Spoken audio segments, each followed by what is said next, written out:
Hey everyone, Midits here. It's finally that time of year to get into the holiday spirit. Speaking of which, imagine that I know how to snap my fingers. There we go. Today, we're going to talk about a really incredible Diary of a Wimpy Kid book, Cabin Fever, to celebrate the season. The sixth book of the series has always been unique in my eyes, and you'll see why as we jump straight into this. One idea that is prevalent when it comes to discussing Wimpy Kid is something that I want to tackle while going through this book. That is the idea that Greg is this irredeemable, horrible psychopath. While he does some pretty bad things throughout these books, I don't really like looking at his character that way. Let's be honest with ourselves, who didn't act at least a little bit like Greg when we were younger? Greg is a very flawed character, but he is still just a kid with an incredible amount of things to learn. That is why I would have loved to see Greg graduate from middle school and go into high school. We could have potentially seen him start to grow up and mature into a better person. While this is touched upon during the live action trilogy, it is largely avoided by the books. Although the sixth book, released in 2011, called Cabin Fever, is the closest we ever got to seeing this type of growth from Greg, and it all starts on one fateful day in November. Greg's main motivation during most of this book is to act good so that he can get better presents on Christmas. By the way, here's Chirag. This is the last time he appears in the series, so I'm just going to assume that Greg killed him after this. One thing I very quickly noticed is how great of a dynamic Greg has with his family and Rowley. With the small stories Greg tells, you can immediately get a grasp on the relationship he has with all these characters, even if this was your first Wimpy Kid book. Another thing that I really love about these earlier books is the minor plot points themselves. Sometimes Greg will just talk about something that happened in the past, and it's sometimes maybe foreshadowing for future events, but sometimes they don't have much significance, and I absolutely love that. It gives these books the feeling of being actual journals with Greg talking about his day-to-day activities, unaware of the cascading effects some of the events he talks about may or may not have in the future. Plus, I still find Diary of a Wimpy Kid funny, and there are tons of fun moments with amazing punchlines across this book. One example is the Nasty Pants storyline. Greg talks about a bully he and Rowley used to deal with, where the bully would chase the two of them with a large stick. It especially bothered Greg and Rowley, since the two of them now had to take a longer route to get to school. Greg tells Vice Principal Roy, but he can't do anything since Nasty Pants doesn't go to their school, so Greg then turns to Frank. We then get another showcase of how similar Greg and Frank are, as Frank tells a story about how he faced a bully himself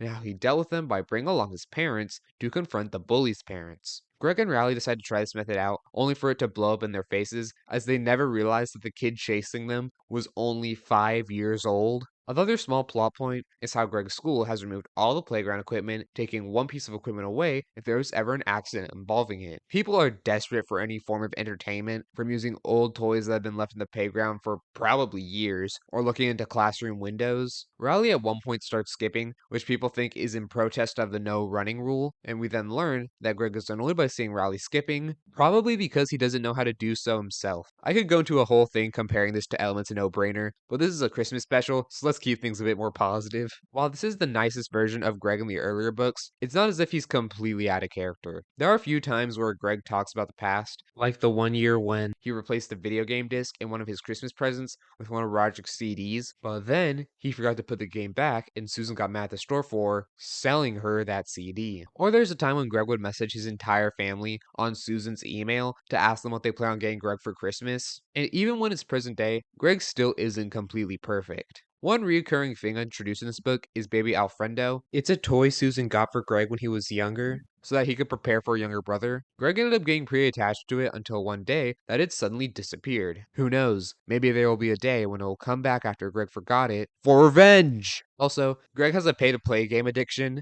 as he's playing a game called Net Critters, where you have to purchase items for your pets, and real money is often required to buy enough amenities for them to be happy. The more I think about it, the more it makes sense that Greg would be a fantastic Twitch streamer if he existed in the real world. He spends all day inside playing games, makes terrible decisions with his money, and would definitely argue with his chat about the stupidest things possible. Speaking of which, Greg and Rowley get into a dumb argument about how the word volleyball is spelled. Greg is getting pretty annoyed by Rowley, so he decides to come up with a game. The two of them have to go into the woods one at a time and write their names on a tree house they made. Greg goes first, Then he heads back into the house and relaxes because he wrote his name on the treehouse when they made it. Greg then goes back to Rowley covered in mud and terrifies him so much that Rowley gives up. So, once again, while Greg acts a lot better for most of this book, he still is Greg through and through. Fun fact, this is the first time in the entire series that Rowley closes his mouth. No, I'm not going to give you any context. I love this series, and one way I want to highlight what makes it so incredible is a phrase I came up with in 2 seconds: the Wimpy Kid escalation factor. A perfect example of this is when Greg goes to shovel people's driveways for money. He goes to some guy's house and does it for $5, but there's a small problem. It starts to snow while he's clearing out the driveway, and now the guy won't pay him because it's snowing faster than Greg could shovel, and he can't make any progress. Greg brings Grandma's lawnmower to try and get rid of the snow. It doesn't work, and he takes it back to Grandma's house, hoping that it will thaw out before the weather's warm again. Greg then decides to use a sprinkler to get rid of the water. His genius plan works. That is until he comes back later and sees that the guy tripped on the driveway that Greg practically turned into an ice skating rink. Greg is then forced to get rock salt to clear the driveway, and now he's in debt as the rock salt costs way more than the money he would have made clearing the driveway. A lot of small stories in Wimpy Kid fit this plot structure, where a combination of genuinely bad luck and Greg making poor decisions leads to things getting worse and worse until Greg is left in a worse place than he even started. This is something used quite often across the series, yet it almost always feels entertaining and, most importantly, funny. Greg mentions an event his church does called the Giving Tree, where people can grab envelopes that ask for certain Christmas gifts. Greg decides to make his own, even though he's unsure if that's allowed. This seems like a minor part of the story when it's mentioned, but we are bound to come back to this later on. Another moment where Greg shows that he's not that terrible of a person is when he accidentally forgets to bring a present for a class's secret holiday buddy event. Greg feels bad because the person he got was someone he forgot to give a present to for their birthday years ago. Luckily, Susan brings the present before class, but she doesn't know that the name of the gift giver is meant to be a secret. We rarely see Greg feel remorse for any of his actions across these books, yet this goes to show that he is capable of caring. Now, this is where we properly get into the meat of the story. Greg loves this brand of chicken drumsticks the school sells at their event called a Holiday Bazaar, so when Greg sees the drumsticks for a significantly cheaper price at the store, he decides to create his own bazaar to compete with the schools. Greg and Rowley start setting up the event as well as advertising it, notably with a newspaper, when they end up making a huge mistake. They place some signs on an exterior wall of the school when it starts to rain,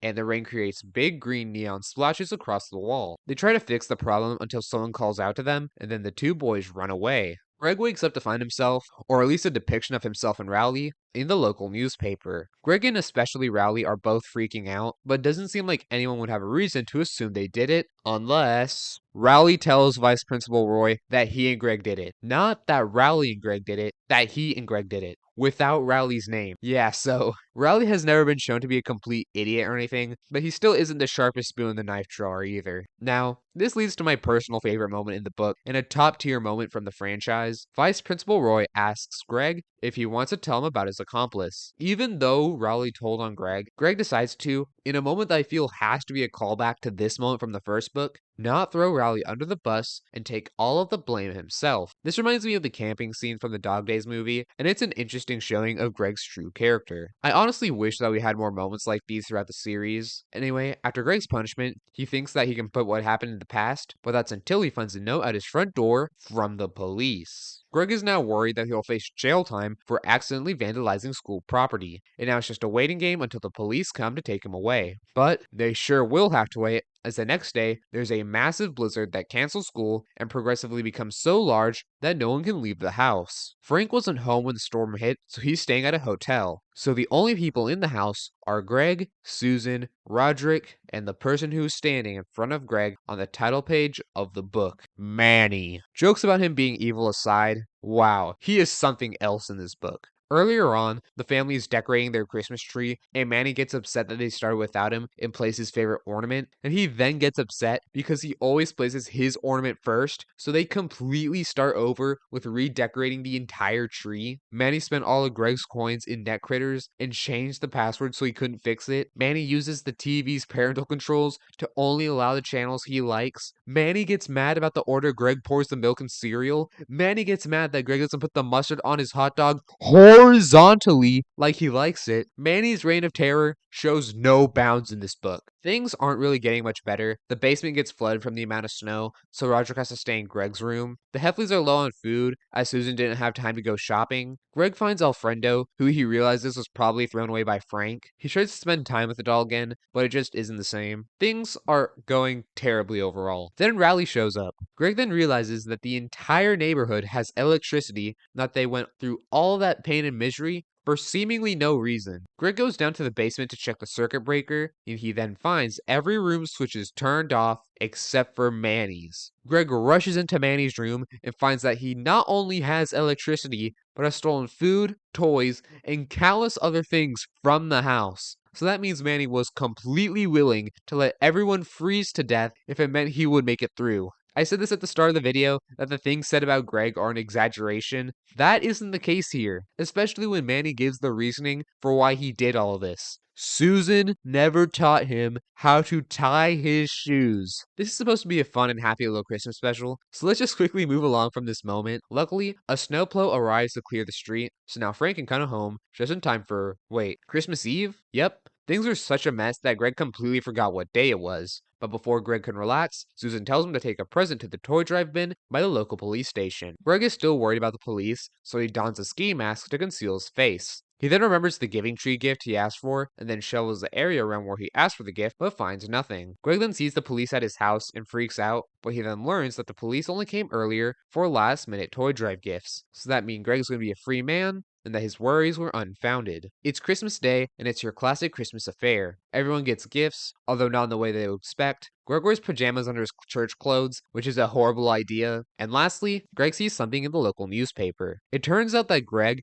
unintentionally cleared the sidewalk to a local soup kitchen, and now this unknown hero is being praised for his actions. Despite everything this book shows, and a lot of the more moral things he's done, he's still Greg Heffley, so of course Greg immediately wonders how to use this to his advantage. There's something so special about the Diary of a Wimpy Kid books from this time. Things feel a lot more grounded in these earlier entries. Every other main character appears in these books with a clear way they interact with Greg, and it manages to tell an interesting narrative while still feeling like a journal. I absolutely love the Wimpy Kid movies because of the gradual development Greg goes through during them, and this book best captures that feeling. There are multiple moments where Greg surprisingly acts a bit selfless and does the right thing even when it doesn't positively affect him. The moment where he doesn't tell on Rally is incredible. It almost feels like a narrative conclusion to the Safety Patrol storyline from the original book. The Christmas theme is captured very well here, and this is definitely the best Wimpy Kid book centered around Christmas in my eyes. There are so many incredible bits and jokes in this book that I decided not to go over them for the sake of brevity,